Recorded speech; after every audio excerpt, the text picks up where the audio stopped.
Сайн байцгаана уу. За ингээ хичээл номер 2-оор уулзцааж байна. Excel програм хичээл номер 2.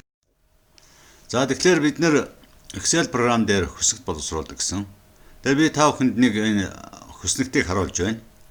За энэ хүснэгт дотор зэрэг багш хүний хөтөлдөг хувийн журналын хэлбэртэй хүснэгт байгаа. Тэгэхээр бид нэр өмнөх хичээл дээр болохоор жижигхэн хүснэгт байгуулж үзсэн. Одоо бүгдээрээ энэ томоохон хэмжээний хүснэгтийг байгуулах, түүнд ашиглагдах командууд түүнийг хэрхэн яаж хэлбэржүүлэх үү гэх мэт нэлээд чухал зүйлийг энэ хичээлээр ярина гэж бодож байна. За тэгэхээр одоо бид нэр хүснэгт хийхин тулд юуны түрүүнд талбараа идэвхжүүлдэг гэж өмнөх хичээлээр үзсэн. За гэхдээ талбар идэвхжүүлэхээс гадна биднэрт бас нэг асуудал бий. Энэ юу гэдэг зэрэг тухайн хүснэгтийн толгойг эхлээд сайн тооцож гаргасан байх ёстой. Ингэж толгойг зөв тооцоод гаргацсан нөхцөлд бидний хүснэгт маш сайхан эвтэйхэн хүснэгт болох боломжийг бүрдүүлж өгдөг гэсэн үг. За ингээ бүгдөө хүснэгт хийцгээе. За ингээд би одоо энэ дээр А багныг нилээ нарийнхан болгоод тоорон шахацсан байна. Б багныг бас нарийнхан болгоод А руугаа шахацсан байна. С багныг нилээ өргөн болгоод татцсан байна. За бусад багнуудыг болтоо зэрэг одоо бүгдийг нэтгэжүүлсэн байна. За энэ дээр нэг юм анхаарах хэрэгтэй. Бид нэр багны хэмжээг өөрчлөхийн тулд тухайн багныг нэрлэж байгаа үсэгний арын шугамн дээр өөрөөр хэлбэл А багныг багасгая гэвэл А, Б хоёрын дунд байгаа тэр зураасан дээр хулганы зааварыг байрлуулах юм. Ингэсэн нөхцөлд хулганы заавар маань хоёр тишээ сум болж хувирна. Энэ үед нь маус нэгэн дараад чирнэ.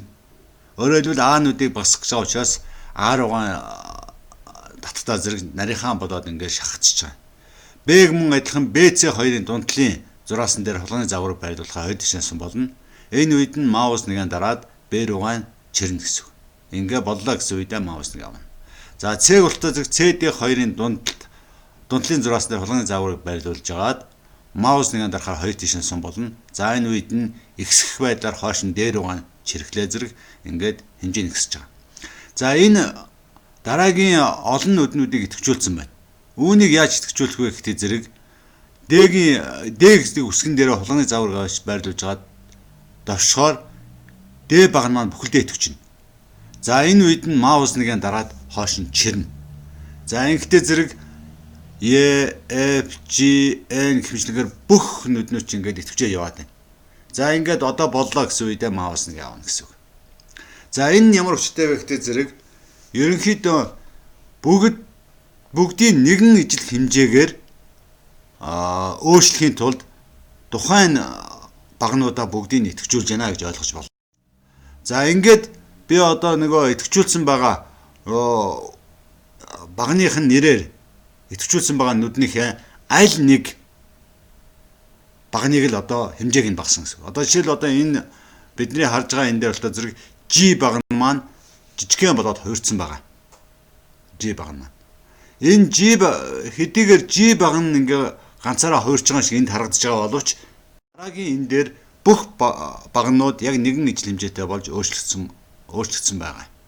За ийм байдлаар өөрөөр хэлбэл маш олон нүдийг нэгэн ижил хэмжээтэйгээр өөрчилж ихсгэж багасгаж болно гэсэн үг.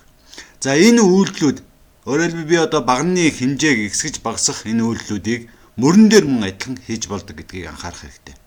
Мөрөн дээр хийхин тулд тухайн мөрний өөрөөр одоо 3 дугаар мөрийг хэмжээтэй болгоё гэвэл 3 4 2-ын дундлын зураасан дээр хулганы загварыг байрлуулад маус нэгэн дараа чирнэ гэсэн үг.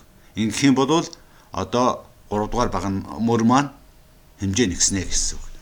За ингээ бид нэр ямар ч байсан ижил хэмжээтэй болгох багнуудаа ижил хэмжээтэй болгочлоо. За одоо үүний дараагаар яг хүснэгт хийх гэж байгаа тэр талбараа идэвхжүүлнэ. Одоо энд би хүснэгт хийх гэж байгаа талбараа идэвхжүүлсэн байгаа байдал харагдаж байна. За үүний дараагаар би одоо нөгөө хүснэг татдаг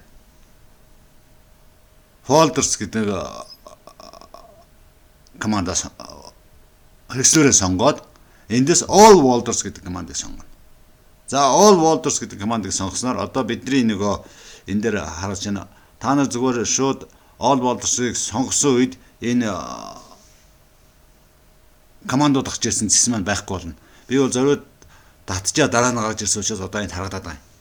За ингээд all Walters-ыг сонгосноор одоо миний итгэж талбар ингээд шугамтай боллоо гэсэн үг.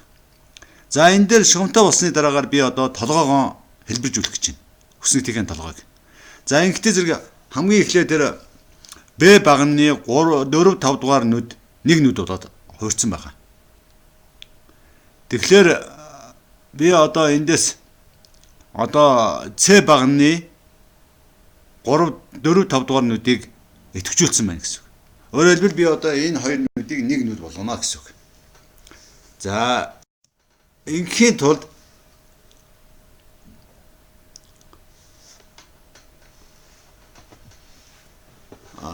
цэсний мөрнөөсөө merge center гэдгийг сонгох хэрэгтэй. За ингээд merge center гэдгийг сонгохдоо зэрэг миний сонгосон нүднүүд нэг нүд болно гэсэн үг. За энэ дээр одоо харагдаж байгаа энэ талбар дээр болохоор би D, E, F, G, H гэсэн 5 багны 4-р мөрийг бүгдийг нэг нүд болгосон байна. Арийнх нь 4 нүдийг бас нэг нүд болсон байна. N багны 4 5 дахь нүдийг нэг нүд болсон байна.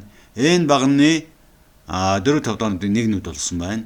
Мөн өмнө ярьжсэн нөгөө C багны 4 5 дахь нүдийг нэг нүд болсон байна. Ингээ бидний нөгөө журналны өөрөөр хэлбэл түрүүчийн харуулсан журналны нэгэн хэсэг энд өөрчж байна гэсэн үг. За энэ дээр нөгөө мөрний хэмжээг ихсгэж багасгаж болно гэсэн. Энэ дээр 4-р мөр 5-р мөр хоёрыг мөн адилхан хэмжээгээр ихсгсэн байна. За ингээд бидний ямар ч байсан эхний ээлжинд хүснэгтийн талбараа шугамтай болгож гаргаж ирсэн. За үүний дараагаар бид нэр тухайн хүснэгтэндээ өгөгдлөө бичих ёстой. За би энэ дээр өгөгдөл бичсэн байдлаар харуулж байна. Та бүхэн бол яг өөрсдийнхөө өгөгдлийг энэ дээр бичнэ гэсэн үг. За ингээд өгөгдлөө бичиж дууссаны дараагаар бүх нүдийг идэвхжүүлж хагаад нөгөө голлуулах шугамыг голлуулах дүрсийг сонгох хэрэгтэй. Ингэснээр миний одоо хүснэгтэнд өгөгдсөн бүх өгөгдлүүд нүднийхэн голлож байрлана гэсэн. За энэ дээр бас нэг юм анхаарах хэрэгтэй байна. За энд merge center гэж энэ бол нөгөө нүдийг нэгтгэдэг команд шүү гэдгийг бас сайн анхаарах хэрэгтэй. За мөн бид нэр энэ дээр хүснэгтэн дээр өгөгдөл оруулж явахдаа бичвэр дээр фонт сонгох боломж бий. Нэгэнт Excel гэдэг програм маань өөрөө нүдтэй ажилладаг програм учраас тухайн нүдэн дээр нүд бүхэнд өөр үсгийн фонтыг сонгож өөр хэмжээгээр бичих ч гэдэг юм уу ийм үйлдэл хийх боломжтой. Энэнийг бол та нар өөрсдөө дуршиж үзээрэй. За энэ дээр нэг зүйл хийгдсэн байгаа нь энд тэр нэгдүгээр улирал гэсэн энэ үг маань босоо болж бичигдсэн байна. За энэ босоо болгож бичихийн тулд өөрөлдөл яагаад босоо болгодгоо гэхдээ зэрэг хэвтэй хэлбэрт одоо юу гэдэг нэг нүдэндээ багтахгүй байна ч гэдэг юм уу иймэрхүү үед босоо болгож бичих шаардлага гардаг л да. За энэ үед яадаг гэхдээ зэрэг тэр дашуу зураасан дээр AB гэсэн байгаа. Тэр AB гэдэг дээр дарангууд сонголтууд гараад ирнэ. Тэндээс бид нэр өөрсдийнхөө бичих хэлбэрийг сонгож болно.